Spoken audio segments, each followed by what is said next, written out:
We can just keep talking. We don't even have to pause it. Yeah. I should introduce it, huh? This is Faith Over Breakfast, and I think this is podcast number 32. I think I just got a 2 from our producer here. He put up his 2 fingers. Producer Andy. Who's also just part of the podcast. He's just part of the podcast. Episode 32. It's good. We talk about guns, and I don't know if we get anywhere, Andy. You know what? That's fine, because the premise of this podcast, as we'll say again in a second, is we're just talking. This is 2 pastors having a conversation. We want to get to know each other better, and we're inviting you to the table. That's why we do this. So getting somewhere, I don't know. Listen in, see what you think. Maybe it'll at least get you thinking more. Yeah. And then at the end, we come back around and address some thoughts from the last podcast. Yeah, and I don't know. Yeah, but we lost the email, so we're not sure. So hopefully we kind of addressed it. Yeah, I don't know if we didn't. Oh well. So now that you're really confident about the content of this podcast, listen to it. It's fun. Listen to it. Yeah, it's so good. Thanks for joining us. Faith Over Breakfast. Judas sold you for 30. I'd have done it for less. Eric just told me I can talk. My name is Andy. This is a podcast called Faith Over Breakfast. We're recording this in Tucson, Arizona, in the loft of a coffee shop called Exo Coffee that also serves delicious sandwiches that Eric never orders. I never order them. I do. Because let's just be honest. I get up and I pick up a little boy whose dad died 7 years ago, so I'm going to make it sound like a sob story, but it's the truth. Jeez, man. And I take him to breakfast. Okay. And he has to be at school, and this place is far away from there, and he's a little boy, so I'm not pretty sure he's going to eat. What is that on your an egg. An egg. He might eat that. Bread. He's going to eat the bread. Yeah, then we've got some spinach. I don't think this. So but you can't even taste the spinach. Right. So then I'd have to go take him to school and come back here. Yeah. So we go to my usual, which we all know what my usual is. So, Brugger's. Right. Which sandwich do you get? I just get a bagel. Really? Just a bagel? Cream cheese? Yep. On the side. Plain? Plain. What kind of bagel? It kind of varies. I get either an everything, a salt, a pumpernickel, or a 12 grain. I usually get 12 grain because it's nice and hearty. Hearty. Hearty.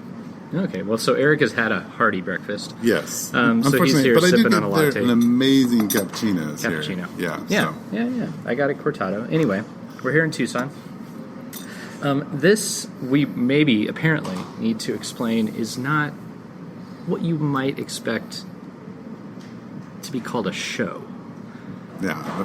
The premise of this podcast is Eric and I, we know each other.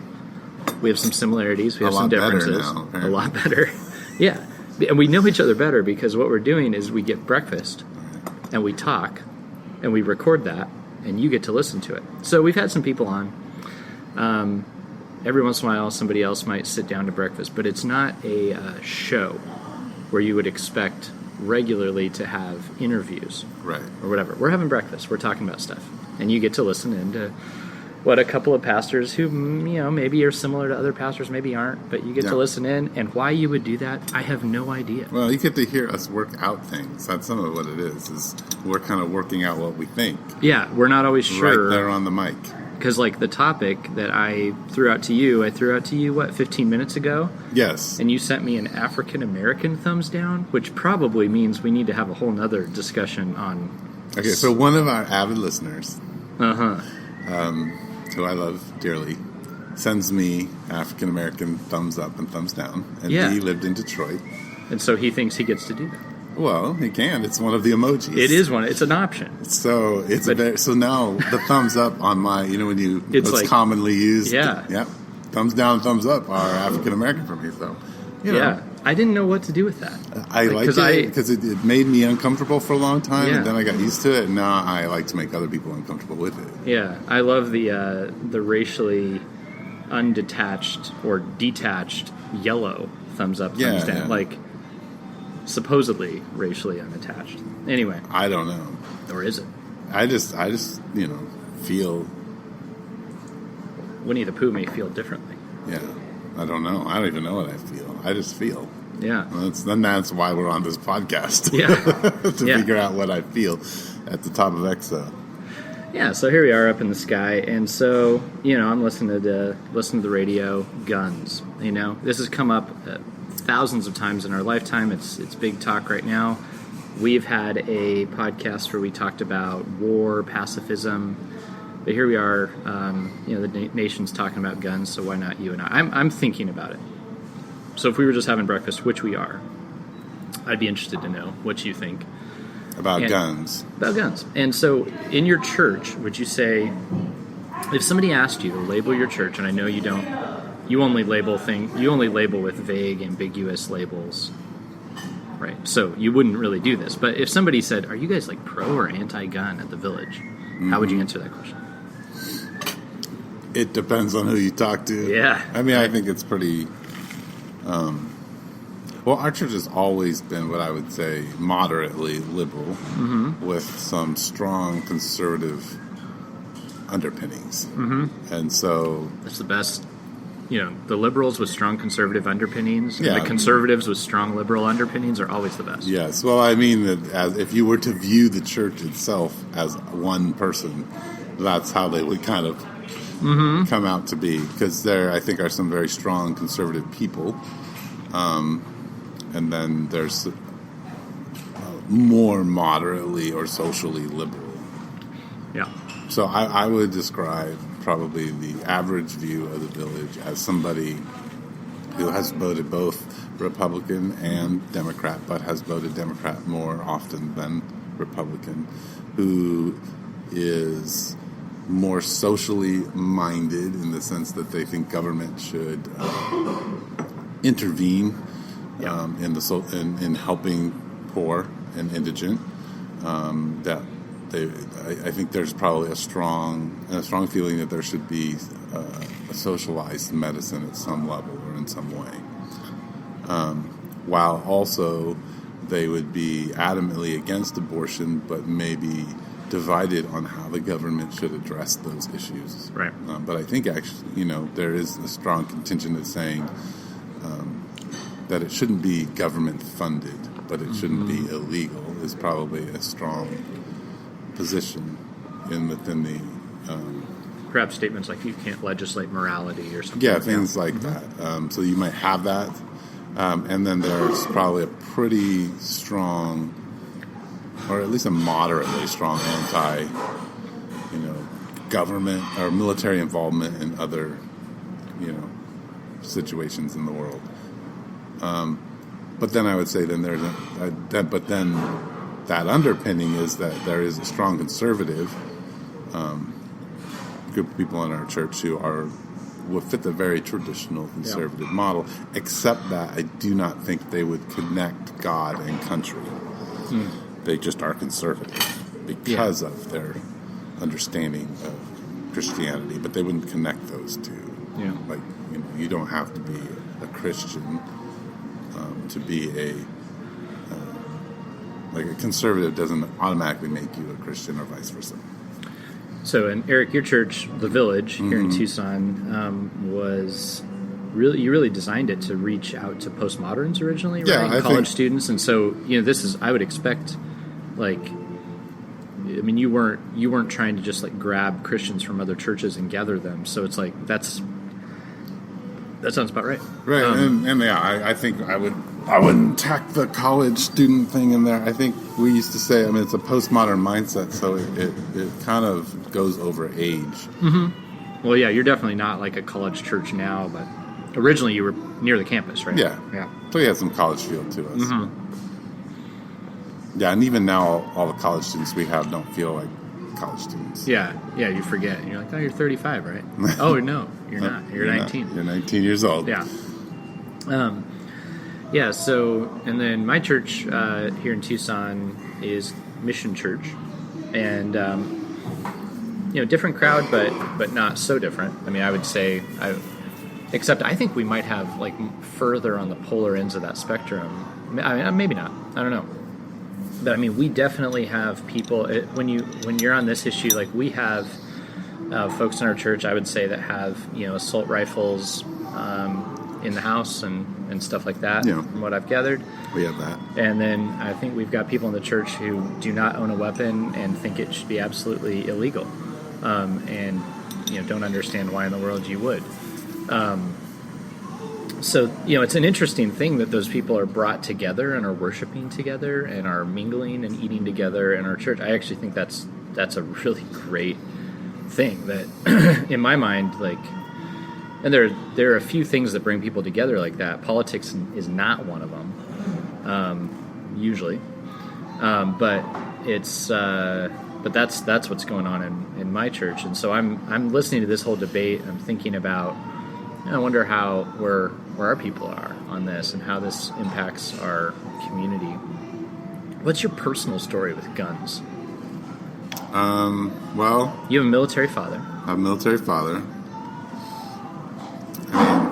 I grew up shooting bow and arrows, and having compound bows and things like that. In Indiana, I didn't own any guns except for a BB gun, but all my friends owned guns. And so I shot my first, 44 and shotgun and those kinds of things in the 6th grade.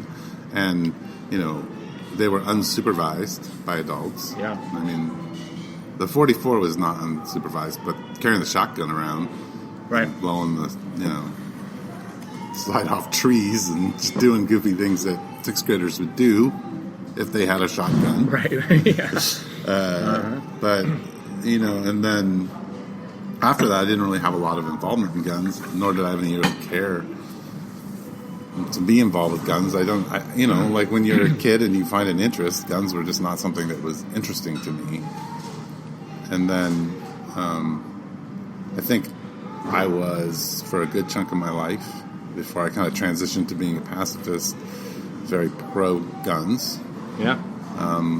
Pro Second Amendment, in the sense were you a gun owner? A conservative, no. Yeah. I was, pro that idea and that interpretation of the Second Amendment. And I would say that as I've transitioned to being a pacifist, and I'm not like a full pacifist, but I have a hard time understanding the need for guns, but I actually am, like I always say, I'm a pacifist who believes in the right to own a gun. I think it's so much part of American culture that I think it's a foolish thing to try to undo completely. Okay. Because you are ripping out the very identity of so many people and how they understand themselves, and they grew up with weapons, especially in the South. I mean, my housemate, Keith, who's a moderate liberal, owned shotguns and rifles, and he grew up with those things. And he loves going and dove hunting. He loves shooting a gun. It's just something about it that's, it's like people who shoot rockets or people who drive remote control cars. It's just that's their fun. That's the thing they did, and they really enjoy it. Except a remote control car can't blow somebody's head off. True. I understand that they can't. That they're. But we drive cars, and people love cars, and cars are more dangerous than guns. So, right. They can be used as weapons. Yeah, they can be used as weapons. It's interesting because I know you pretty well in your church, and I feel like there's a big culture within your church of saying to other people, like, you can't depend on these things you've depended on. Sure. But you're saying now, as far as the country's just depended on these things so much, it'd be unwise to take away the thing they depend on, that they find their identity in. Right. I mean, it'd be like trying to take cheeseburgers away from America. Right. Even because they're killing us more than guns are, but we're not going to take cheeseburgers away. And I get the arguments about guns. I'm not for assault weapons. So how do you distinguish between that dependency, when it comes to shotguns and handguns and assault weapons? What do you mean? This is the kind of stuff I'm just milling this stuff over my How own do mind. To being pro, you can't take away people's guns, but then I'm being against assault weapons. Where does that, people's dependency and their identity, and because some people would say I have a huge part of my identity is owning these. Yeah, and Well, here's the thing. There's got to be a line where I that have a doesn't hard matter time anymore. for right? us to sit around and talk about if guns should be legalized or not legalized, but if we should, make certain ones illegal, and we start Right. throwing stats around. Sure. Okay, so we're talking about life and death. Yeah. And so there, for instance, and these are all, gun advocates stats, but more people die by accident or, in the hospital. It's more dangerous to go to the hospital. Yeah. Heart disease. We have all these different things that we're doing as a culture that are killing us. Mm-hmm. And what we're all putting our energy into when it comes to guns is not going to make much of a difference. It's not going to stop mass shootings at all. People say it is, but it's not going to. There's no evidence that it's going to. The It's fourth like people city. will say with crime, they'll say if you start regulating guns, people just go to the black market. The crime won't stop. Well, it's a deeper problem. It's a mental health issue that we haven't. Mental health and the way we've dealt with mental health since the 80s is just horrible. But we want an easy fix. I mean, that's always. And it's not that we shouldn't work on how you get a weapon. Like, it's ridiculous on how you can get a weapon. You can go to the state fair and you don't have to go through any of the hoops. Oh, look at Craigslist. Mm-hmm. I've been shopping for cars on Craigslist, and all the time you'll see vehicles where they'll say, $2,500 or trade for things that go bang. Yeah. And so people are out swapping for weapons on Yes. Craigslist all the time. Yes. Yeah. But mental health is an issue, and it's not something we're dealing with very well. And I have firsthand experience in trying to help people walk through that, and it's a mess. So I just feel like we're putting all this money and energy into things often that aren't really going to fix the problem. Right. We talk about all the violence in the 4 major cities, Detroit, Chicago, I think St. Louis, I can't remember the other one, where a lot of gun deaths happen and things like that. Well, where you have poverty and racial issues all pushed into one place, and these are the real issues, and not, guns are just kind of like the icing on things. So when I lived in South Chicago, I, in the neighborhood of, the side of town, but also the neighborhood of South Chicago, I was working on a research paper in my bedroom, sitting at the window, and just the loudest, lightning strike claps sounding, boom, boom, boom, 6 times. And, I'm drop on the ground and, then run out front with the couple that I lived with. And the shooter had a hunting rifle, high-powered hunting rifle. And the car was parked, there was a car parked in front of the house with a kid who was infringing on the block, dealing drugs. And this guy blew 2-inch holes in every panel of that car and every window and somehow missed the kid. He was crouching right in front of my window, 6 inches from my knees, when he blew the car open. Okay. Wow. And so I don't live in those neighborhoods, but I did for a bit in that impoverished area where there's where there's racial division and there's drugs, and the couple that I lived with, who are highly engaged in the community, would say, sure, you don't, there are other issues, but the ease of availability of these guns is a big part of this problem. Like, this is in Chicago, which has the strictest gun laws. Well, right. But they're saying that you can still walk, you can still take a quick drive into the county and go to any of these gun shows. And so the people that are feeding them into the inner city are these suburban folks, who are out, and they were like, there's a pathway for these guns that are streaming into the inner city. Yes. And they would say, yeah, we need mental health. Yeah, we need renewal. Yeah, we need to deal with the drug problem, but like, for goodness sake, slow down the pathways for these guns. They were passionately, as people who were, we heard gunfire nightly. Mm-hmm. They were like, it's not like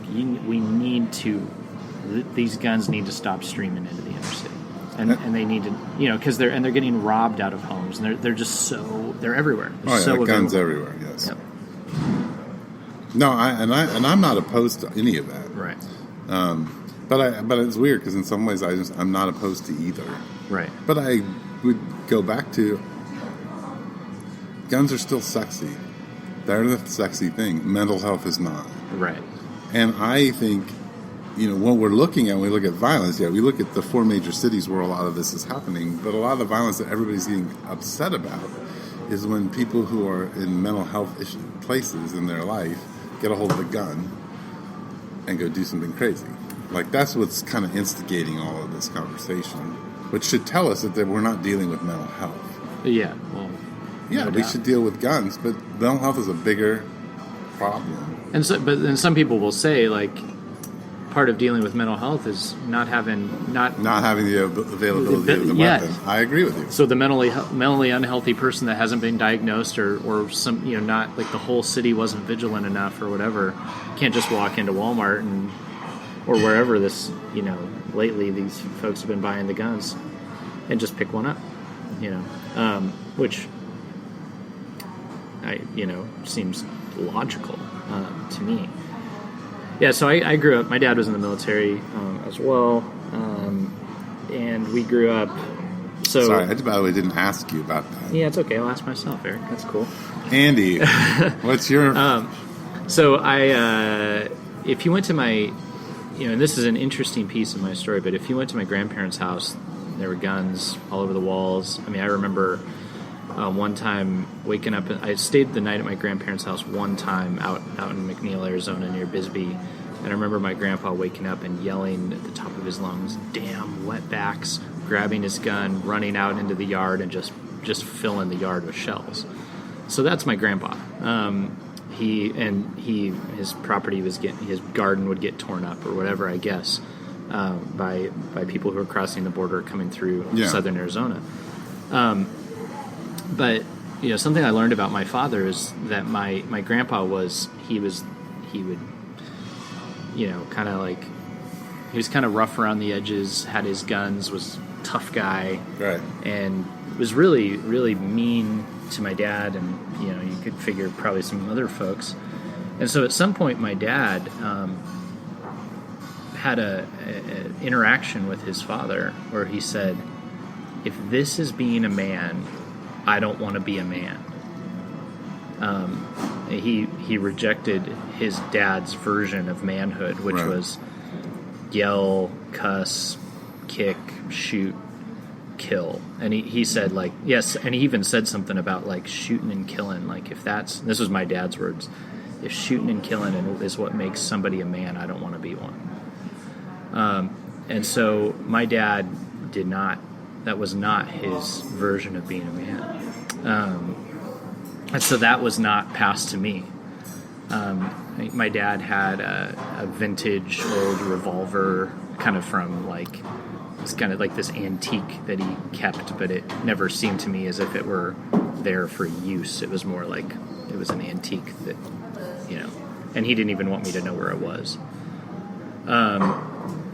And so that was kind of how I grew up in this, in that culture was, I've never owned a gun. I bought a BB gun because I had pigeons sitting on top of my air conditioner when I was young, and they were, defecating into my air conditioner. Okay, that's a little gross. Yeah, it was very gross. And so I acquired the BB gun to ward them off and shot my window out. So that was the closest thing to gun ownership I've ever had.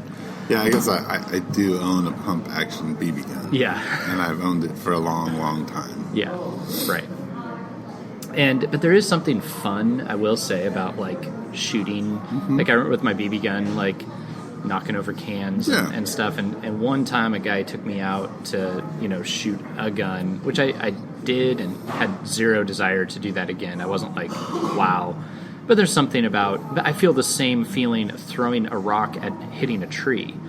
Like, oh, cool, I hit the tree. Right. I don't need a thing that could blow somebody's head off to feel that feeling of hitting a target personally.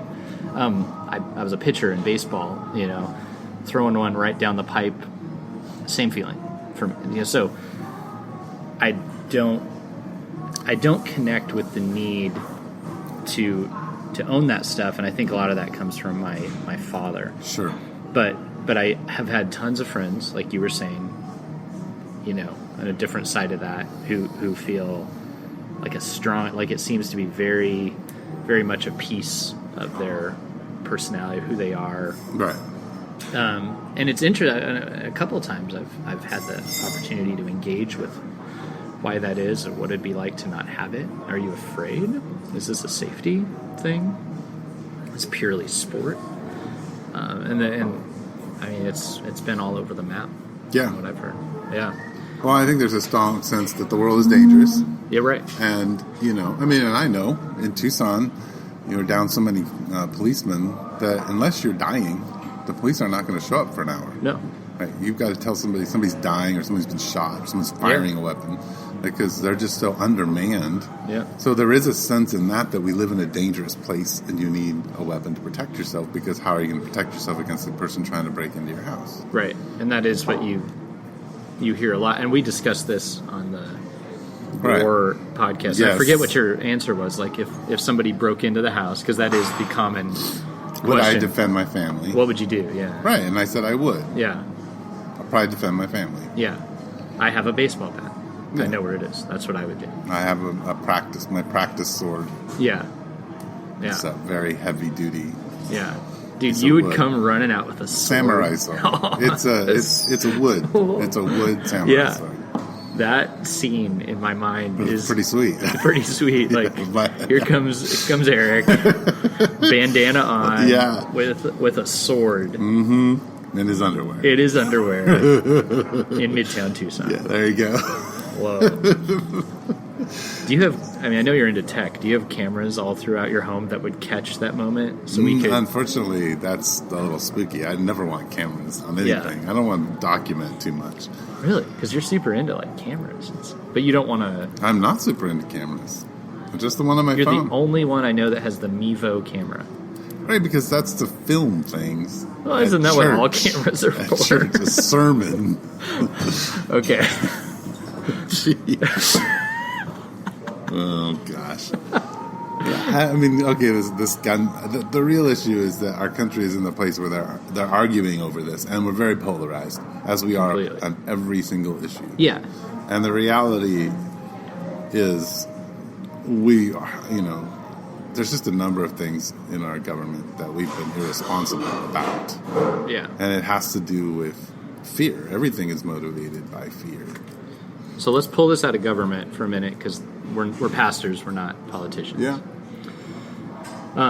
So as a pastor, if you're say you were to discover that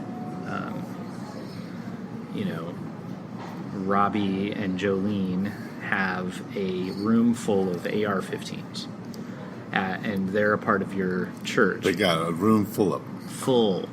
It's a small room. A small room. Yeah. Are there crates of them, or are they just hung on the wall? Hung on the wall. Okay. Yeah, it's like a collection. Okay. Everyone's a little bit different. Okay. Yeah, they're really into this. They're powder coated differently. They're all unique models. It's a collection. Okay, it's not like stockpile. This is not a drug cartel. Okay. Okay. Okay, you guys, we got to clarify. Okay. So that you're in counseling with them, and this comes up as a pastor. What questions would you have, and what would you want to? How would you want to guide them? Well, I mean, they'd have to be. Are they asking me, should we have these weapons, or I just find out that they have them? Okay, so let's say it comes up as like kind of a tension point. Like the husband's super into it. Yeah. Okay. Wife's not so sure. Yeah, she's not so sure she wants it. So it comes we have up. To explore. We have to explore. They're not both collectors of no. these AK-47s. Yeah, Jolene is not the collector. No, since you asked this question, I'm going to make you answer it too. But right. Well, I mean, again, you've been saying, I would process why this person has them, right, and what really is at the essence of that. But then when it comes to marriage, a lot of what I talk about in marriage, and you, I suspect, talk about is, am I willing to sacrifice a thing that I think is very important to myself, right, and I enjoy, for the betterment of my own spouse, like, Right. and where they are and what they're struggling with. So is what I would try to help, whatever his name was. I already forgot. You forgot it too. I remember Jolene. Yeah, but- Jolene's husband. Yeah. To let go. Like, what would it take to have these as an open hand and say, well, because you're uncomfortable with them, I'm willing to let go of them and give them up. And so he says, let's role play this, and then you do this back to me. So he goes, well, like, we're here in Arizona, and all this border stuff, and it's crazy out there. Like, how am I going to be safe? Right. So how many of those do you need to be safe? I think I need them all. Like, I need to arm, like, my family. And then I would probably like, say, my Jolene, neighbors. how do you feel about that? Well, I'm just worried that one of the kids is going to take it to school and a bad thing's going to happen. Say, well, I need to refer you out to somebody else. Oh, gosh. Well, like, With the mental health system we have, Eric, you're going to do that? No, that's an interesting, I mean, wow. I would have to spend a lot of time thinking that through, because now we're talking about, does she feel like her children are in a place where they could do that? They would think about doing that? Are the guns are they in a safe place? Is this a dangerous place? Are these kids in danger? Like, I'd have to do some, like, legal assessments of my own to figure out, and I would probably go talk to somebody at our church who have the power to, like, think those things through and know the law better than I do and give me some advice on where I should go with that. And there's two fears there, right? There's this fear of, like, harm. You know, I mean, a question I think I actually have asked in this type of situation is, like, as a Christian, looking at the scriptures, if the world became a dangerous place, what would be the call of Jesus of how we should respond to that world? Shoot it up? Blast the snot out of it? Well, I think that, at least I think what I would hear would be, well, no. But I would like to, I think what Jesus would encourage me to do is to provide a safe haven for as many people as I possibly could in a violent world. Right. And that's so, David Koresh. Yeah. But doesn't mean that, right. We're talking about a world, we're imagining an apocalyptic world, that's what they're imagining. And so a world where law has disappeared. Yeah. And so we got to create a safe, the space inside here is safe. Yeah. And we're warding off the hordes. Or, people who are trying to rape and pillage and do violent things to women and children. We need to protect them because that's what Jesus would do. So then how did Jesus let's be practical. How did he protect us from the Roman Empire? Well, I think the first thing, if we're going to, I think Jesus calls us to follow him, but I do not actually think Jesus calls us to imitate his exact ministry. Okay. Meaning, I don't think God calls... He's not asking us to die on the cross for other people's sins. Nor is he asking us to live a wanderer's life of preaching. Right. He's asking us to live the gospel out in our context. Sure. And I think that is different in different places. So in the early church, there was a lot of, martyrdom and a lot of, refusing to be part of the Roman military, and not being an executioner and not being on the Senate, not being part of violence. So that was part of it. But there was also... But Jesus did care. Like, let's just, practically, it's not going to be... He's a substitution. He's a substitution. He's an atoning sacrifice. We're not. For others. Right. Okay, So he's not calling us to be that. Right. But there's a dangerous Roman Empire. Mm-hmm. And his protection of them and what he offers and instructs for them to be protected. Mm-hmm. Well, this is a question that, come on, this is World War II. Uh-huh. We have famous Lutheran pastor who was part of a, And it's Bonhoeffer, a valid debate. Right. It was part of an assassination attempt of an evil man. Right. And he believed that, that was something that was valid and part of the gospel. Right. You know, because he was saving people's lives. Right. He was, he was fighting evil. Some people believe that it is our job as followers of Jesus to defend the people who cannot defend themselves. Right. I mean, no, and one of the most compelling arguments for that I've found is like the International Justice Mission, for example, with, you've got these little girls who are being enslaved sexually, and these guys, I mean, they bust into the building with guns, because their captors have guns, and they are, if they have to shoot, they will, but their goal is to get the girls out. And so I am not, I'm devil's advocating a lot here as usual, but I'm not clear on this, like I'm not just like anti-gun guy.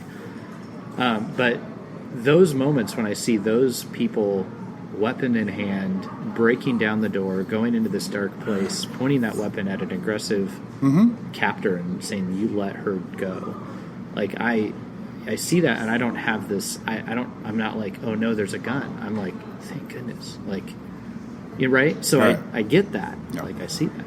Yeah. But I feel like I would want to kind of work out with people, like, is that what we're talking about here? Or is this, because that's like,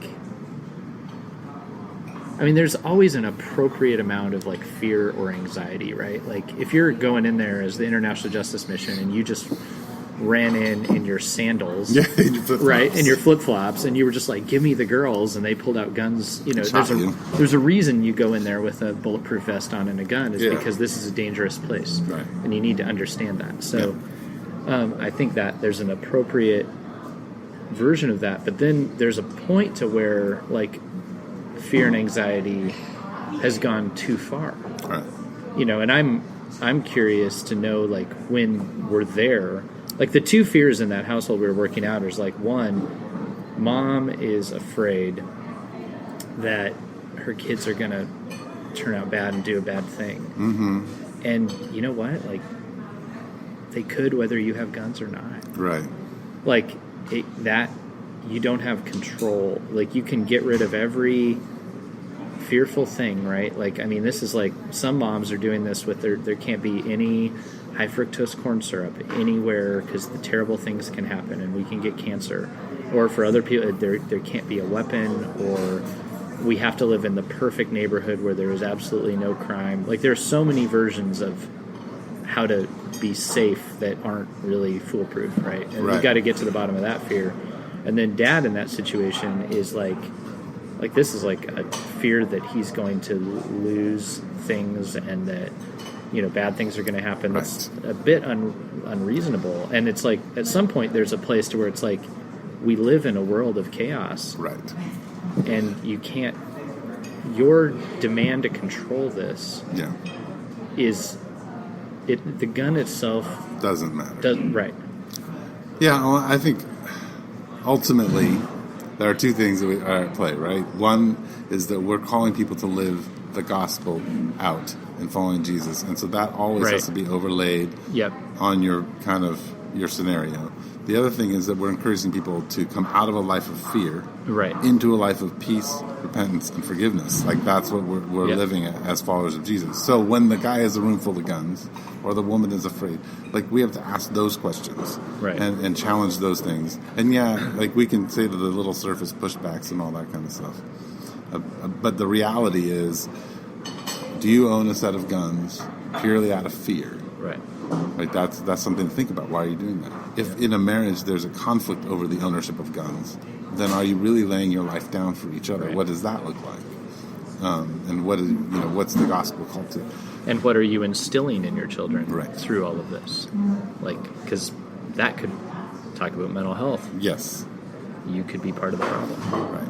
So I think those are things that, when it comes to what's happening in the conversation, which I think most people are interested in, is like, what kinds of gun laws do we have? One thing I do think that we all have to have on the table is, one, we have to know that guns do kill people, and they're dangerous. Yeah. Right? And people use them. I think there were like 30,000 suicides used by guns. Yep. So people do use weapons, usually handguns when it comes to suicide, to kill themselves. Like, that's the major use of a handgun, is to take your own life. So, like, we have to talk about that. We have to understand that these are things that are being misused. At the same time, I think we also have to be gracious, because a lot of times what I see is that we compare ourselves to Europe, right? They have very strict gun laws, and the violence and all of that. But the reality is that the United States is huge. And if you're to compare a small state to, say, like Switzerland, you'll find that certain states within the United States are safer and more peaceable than, countries within Europe, Western countries that we hold up as examples. But then you walk into other states that are just horrifically violent. And like you were talking about, just the way that guns are accessed. All these things, if we're conservative, we need to seriously take this in account and not just throw up a bunch of stats about heart disease and and all the other things that are horrible that are happening that should be addressed. But we need to do it with humility and say, okay, I need to think about this, and we need to have an honest conversation, and not like you're trying to take my guns. And then the other way, when I said earlier, like, I think that if we are strong gun control people, we need to understand what we're asking people to give up. Because are we willing to give up something as close to as precious? And my thing always is, are you willing to have stronger limits on abortion and stronger gun control? Right. And that there is always, like, coming from a perspective of Christianity and a paradigm of a sacrificial savior, especially, like, a guiding principle for life is, like, my life for yours. Like, I will sacrifice if that is something that helps you, if that's something you need. And when you listen to political discourse, that is not where we're at. It's my rights, you will not, and that's just, we're very individualistic, we're very centered on the self, and so what would you expect? So everybody's out there fighting for me. And so there's no room for, like, if you have this concern, if this is difficult for you, I'll lay that down. I'll lay my gun down, or I'll lay my issue, whether it's abortion or like marriage rights or something. Like, I would lay that down if you laid this down. Right. I imagine, but it's hard to imagine. Well, it is. But you think about, I think following Jesus, like you're saying, it's about what is cognitively dissonant. Meaning I have to sit with somebody and love them, care about them, and we have different views and maybe even a bit of a different internal value system about how we read the scriptures or how we understand what we're supposed to do, and still live in community together. But you see that in the disciples. You do. I mean, you have a zealot, you have middle-class fishermen, you've got, tax collectors. You have this group of people who couldn't just all sit down and be like, hey man, like, it's cool to, like, hang out with you. Because I suspect that none of the disciples had ever hung out with Matthew. No. Because Matthew was a pariah. Why would they? And they would be unclean to be with him. But Jesus there's something about Jesus that can bring people together. Right. Which is why I think our churches have people on different sides of this issue. And are trying really hard to live together. And it's not always working as well as we want it to, right? Right. It's hard. It's not easy. Yeah. So we had a couple of people wanted some follow-up. I guess, yes. On your last week's conversation about evangelism. Yeah. And the hard part is I got this email from somebody I know, Amanda, and she wrote this email, and now it's gone. But anyway, I think the gospel kind of conversation and how the gospel is going forward in our churches was interesting to people. Yeah. And maybe in the sense of the traditional mode of that versus... this is last week's conversation. Last 2 weeks ago. Yeah. And maybe some of, like, what people were picking up as you playing a little bit of devil's advocate, but also maybe some of your own anxieties about what it means to be in the world and offering the gospel in a direct way or an indirect way or in a holistic way, all those kinds of different things. Yeah. So I think at least there was some sense of maybe you wrestling with who you were, and I don't know. Maybe you could speak to some of that. Yeah. No, I mean, I think I really am like asking that question because I think there are big like cultural, like there have been times in which the church has been very like vocal with the message, like generally, and then there are times when the church is kind of like, you know, gone more with the like live it out, use words when necessary, kind of those types of mindsets. And so though I think there are people with giftings and there are certain churches that are going to have certain bents, I still think that there have been times and eras in which the church has gone one way or the other. And I guess I was just really asking the question of like, have we, and in our churches specifically, swung the pendulum too far? I don't have this isn't something that's keeping me up at night, but it's just worth, as all these topics are, worth talking about. Sure. And referring to our old friend that, you know, that was on here, like, there are many things, like, I've worked with him, known him a long time. You know, there are things that I understand about his approach and that they challenge me. It pushes me a little bit to do things differently. And then there are things I don't agree with him on, and that I would not do.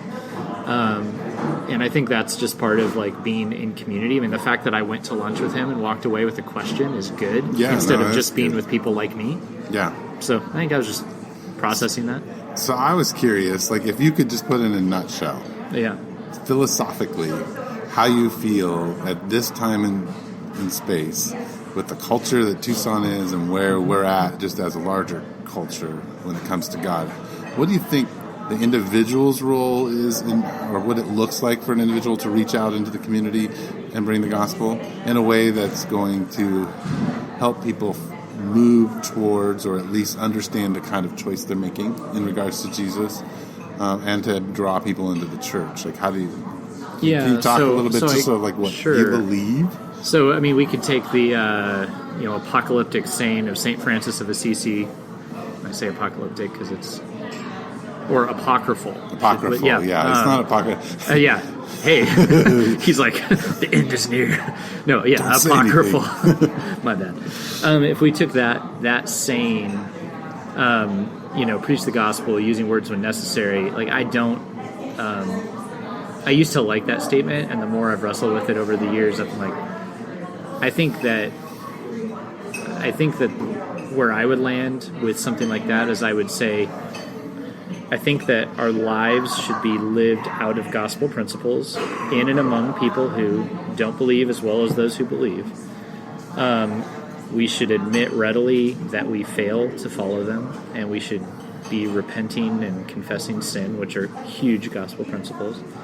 So when you say gospel principles, and living among people, what you're saying is making it very clear as to the systems of values and person that you're following in life. So people understand us. So, yeah, I mean, I've a way I've like worked that out before is like be honest with people about why you do what you do.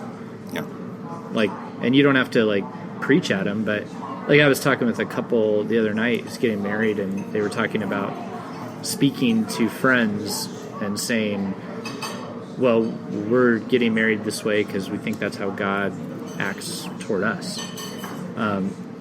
Cool. That's great. That is their reason. Like, why lie about it? Why act that's not the reason? Right. So I would say, like, have an open conversation with people about here's why I do what I do.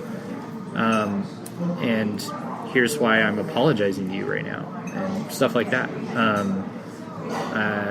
I remember just a moment with a friend where he was actually buying a pack of cigarettes and they undercharged him, and the guy said, and he came back and was like, hey, you undercharged me, here's the money. And he's like, nobody does that.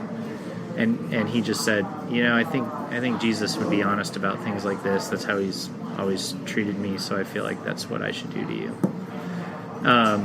As he buys a pack of cigarettes? Yeah.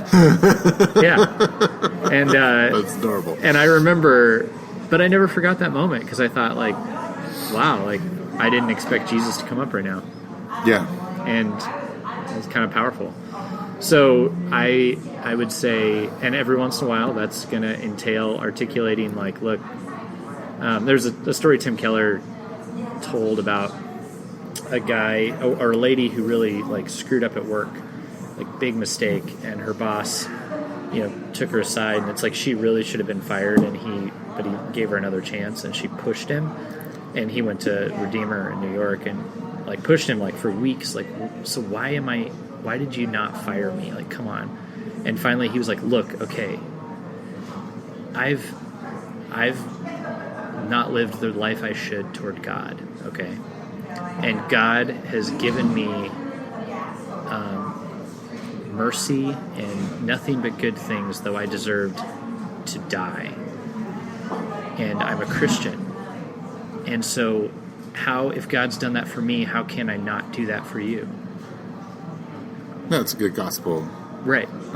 So I think things like that would be, I think speaking and explaining why we do what we do, rather, I'm not advocating like memorizing outlines or whatever, but I think we are a little reticent to speak. At least I think my circles are. And so I would say I think that being honest about why we believe what we believe, do what we do, in the context of real relationships. But that'd be my, I guess, way I'd say. How about you? Well, I don't...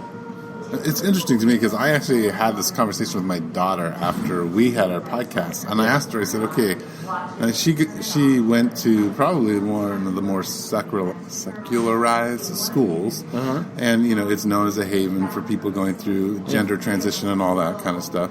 And I said, okay, well, if you could go back with everything you know now, and I said to you, look, our church is going to pay you, but what your call is to plant a church in the next 3 years out of your high school. Right. And these are all post-millennials. Right.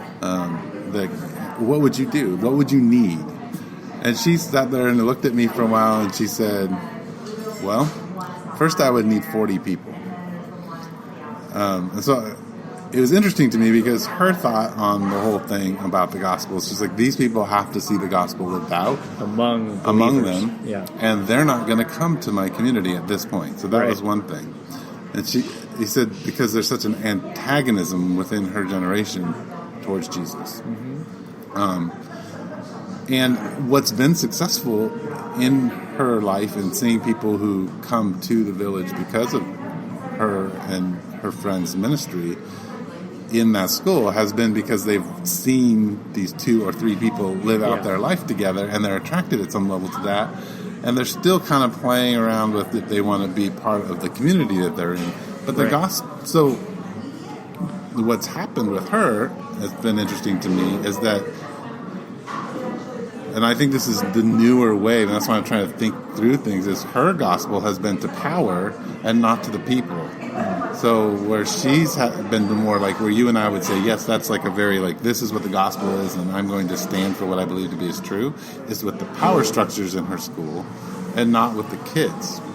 Right. And I thought that was very fascinating to me. And so like, it's interesting like to try to figure out as a church, like what do I I like and agree with what you're saying in the sense of always saying like, here's how the cross plays itself out in my life. This is why I'm doing these things. It's always good to point back to the gospel. But then there's always also like this culture to like that's not even like it's not even any longer like you were saying before. It's not even a common thing. And so how you begin to address those things, and there's a lot of understanding of what Christians believe that many of them don't believe, and so trying to help reframe Christianity is a big part where we haven't needed to reframe Christianity. We used to be able to say the Bible says this, and people were intrigued. Yes. Not anymore.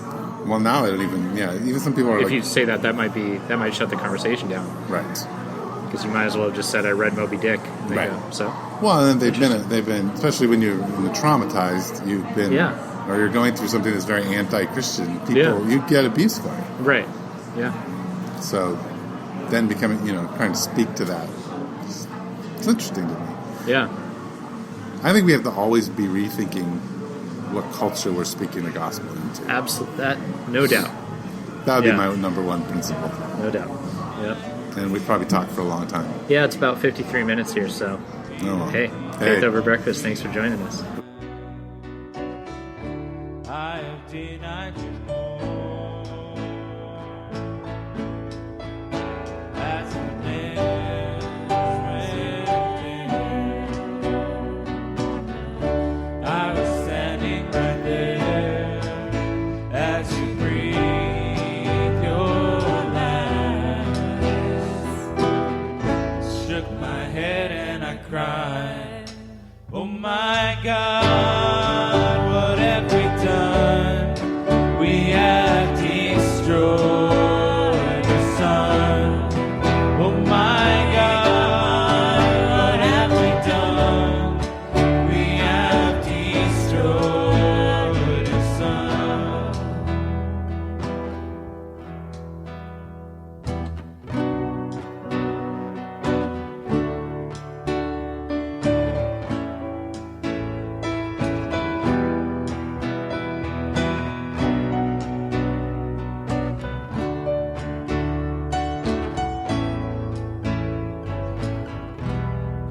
Oh my soul, oh my Jesus, Judas sold you for 30. I'd have done it for less.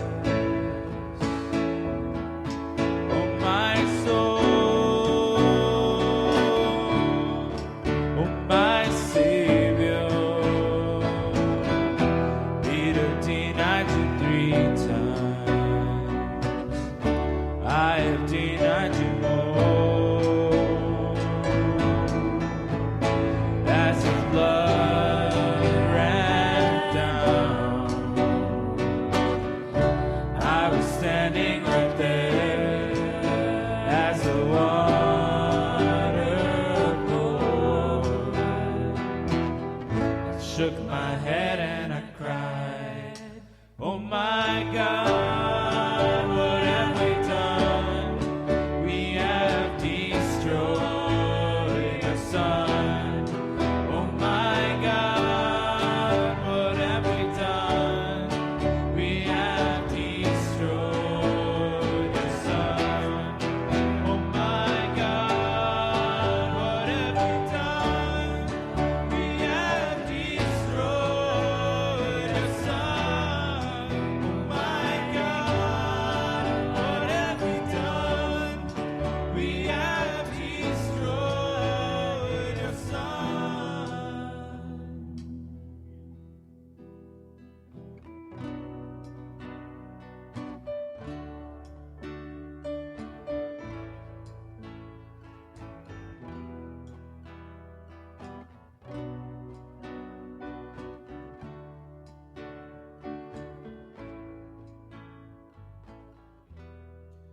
Oh my soul,